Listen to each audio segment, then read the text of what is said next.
Hello everyone. இன்றைக்கி நான் வந்து வெந்தயக்கீரை சப்பாத்தியை வந்து எப்படி செய்கிறதுன்னு சொல்ல போகிறேன். இந்த முறையில் செஞ்சிங்கன்னா உங்களுக்கு இந்த சப்பாத்தி வந்து கசப்பே தெரியாது. இது எப்படி செய்கிறதுன்னு இப்போ பார்க்கலாம்.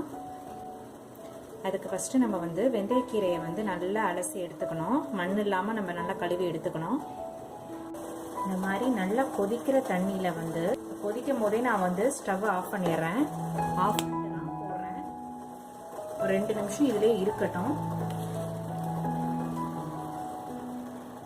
கீரையை போட்டுட்டு நம்ம வந்து மூடி வச்சிடலாம். இப்போ பார்த்தீங்கன்னா 2 நிமிஷம் ஆயிடுச்சு. கீரை வந்து ஒரு 3/4 அளவுக்கு வெந்துருச்சு. இதை வந்து நம்ம வடிகட்டி எடுத்துடலாம். இந்த மாதிரி வடிகட்டி எடுத்துக்கலாம். இப்போ நம்ம மாவு வந்து பிசைறது எப்படின்னு பார்க்கலாம். சப்பாத்தி மாவு வந்து ஒரு 2 கப் எடுத்துக்காங்க. இதுக்கு வந்து 1 டீஸ்பூன் வந்து நான் வந்து சில்லி பவுடர் போட்டுக்கிறேன். 1 டீஸ்பூன் வந்து கொத்தமல்லி தூள், சீரகத்தூள் வந்து ஒரு 3/4 டீஸ்பூன் போட்டுக்கோங்க. கரம் மசாலா வந்து ஒரு 1/2 டீஸ்பூன், இஞ்சி பூண்டு பேஸ்ட் வந்து 1 டீஸ்பூன் போட்டுக்கோங்க. தயிர் வந்து 1 டீஸ்பூன், சர்க்கரை வந்து ஒரு 1 டீஸ்பூன் போட்டுக்கோங்க.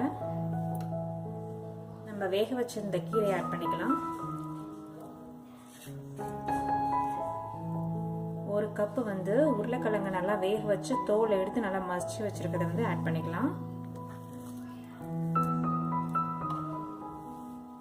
இதுக்கு தேவையான அளவு உப்பு போட்டு நல்லா சப்பாத்தி மாவு அளவுக்கு பிசைஞ்சு எடுத்துக்கலாம்.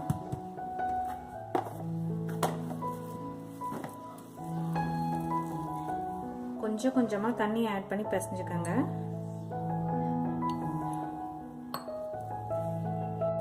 இந்த மாதிரி நல்லா பிசைஞ்சு வச்சுக்கோங்க. இந்த பதத்துக்கு கல் நல்லா காஞ்சிருச்சு. இப்போ இந்த தேய்ச்ச சப்பாத்தியை வந்து போட்டு எடுத்துடலாம். எண்ணெய் ஊற்றிக்கோங்க.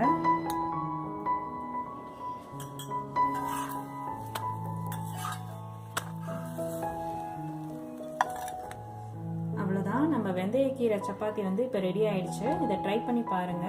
தேங்க்யூ.